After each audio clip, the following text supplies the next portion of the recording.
Welcome to Plus Talk on Plus Life, where we're all about turning positive into a plus. My guest today has been the spooky, sexy siren of late night horror TV for over 4 decades, but life hasn't always been simple for Cassandra Peterson, or as you know her, Elvira.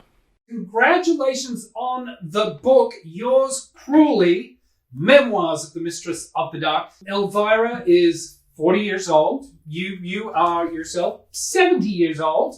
Why now? Well, I've been thinking about doing it 15 or 20 years, and I never really got the time. And so finally I did go out. I got an agent. I got a book deal. I got a deadline. And then I set my ass down and I did it. How cathartic was it? Fantastically cathartic. It was amazing. I wasn't ready for how cathartic it was.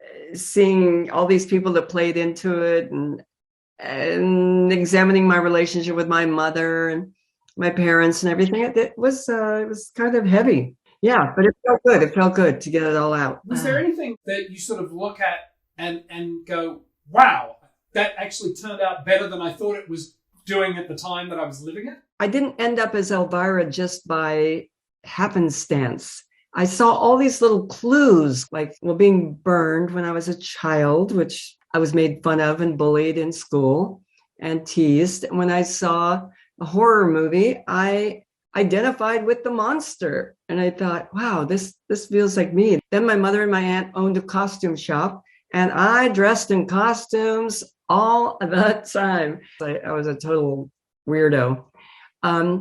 But all these little clues, I was a big horror fan, and they all kind of led me to this character eventually. Tell us about what it was like going down to that local TV station that day. And didn't someone say, you're going in dressed like that? I'm surrounded by, a dozen women in black leotards and tights and black wigs. And I walk in there and they look at me like I was some kind of a freak, So I walked in thinking, well, I just blew it. And luckily, I think it was the comedy improv part of my shtick that they picked up on, and I ended up getting the part. It was $350 a week, 1 day a week, and it was at a local TV station. It was super low budget with really crappy movies. Does it surprise you that Elvira's had this longevity? It's shocking to me because really when I got the job, I thought I'd be lucky to work 40 days. Now it's 40 years. I think maybe the key to it is that I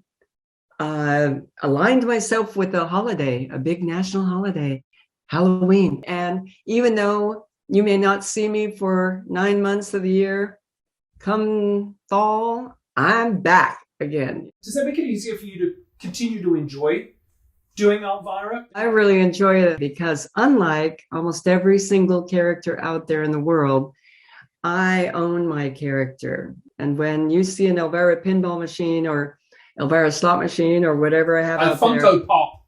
Yeah, exactly. I'm the one reaping the benefits, not the studio.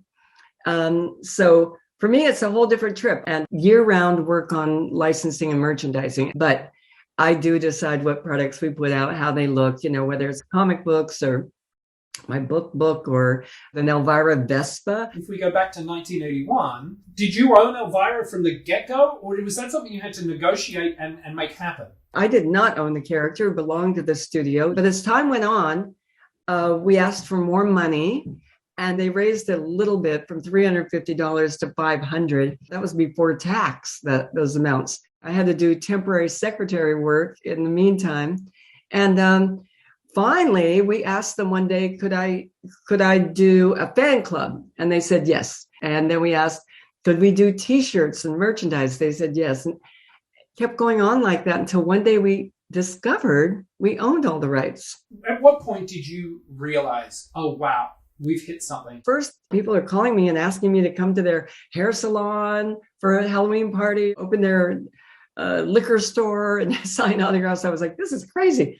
And the second thing was I was still doing temp secretary work. And I went in one day and told the boss that I couldn't work on Thursdays because I was working on a TV show. And I said, I play this character, Elvira. And this guy, he started screaming like a little girl. I thought he was going to faint. And third thing was I got invited on the Johnny Carson Tonight Show. And that was the the talk show. You kind of knew that if you got invited to that, something was going on. You have had this ongoing presence, and you have been able to channel a lot of what you do for good. The HIV/AIDS thing was really a big deal for me because literally all of my closest friends were wiped out in the AIDS epidemic. And one of the people who helped me create the character, Robert Redding, who helped me design the hair, the makeup, the dress, was one of the people who died of AIDS very early on. And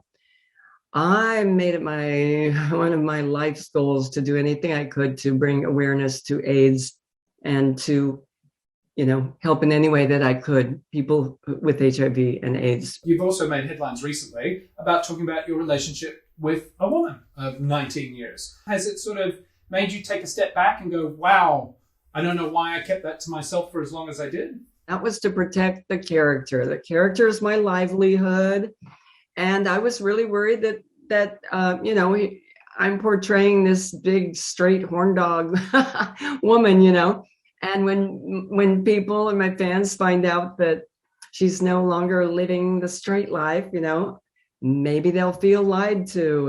And there were some. It was strange. I on one social media platform, I lost 11,000 people when I came out. But the good news, I gained 60,000 the same day.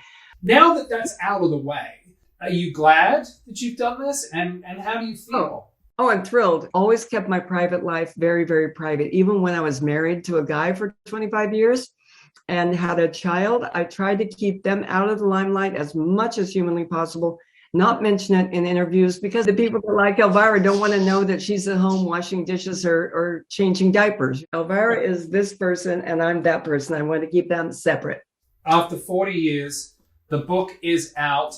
Yours truly, Elvira, Memoirs of the Mistress of the Dark. Cassandra, thank you so much for your time and congratulations on the book and congratulations on being able to kind of live your truth out loud and proud and embrace whatever comes next. Thank you. That is so sweet of you. I really appreciate it. Thanks. This was fun. Check out the book now. That is going to do it for this episode of Plus Talk. Thanks for watching. If you want more information about Cassandra and her story or info on how to pick up the book, just go to pluslifemedia.com. And remember, you can follow us across all social media platforms at Plus Life Media. Until next time, stay safe, take care of each other, be nice. See you soon.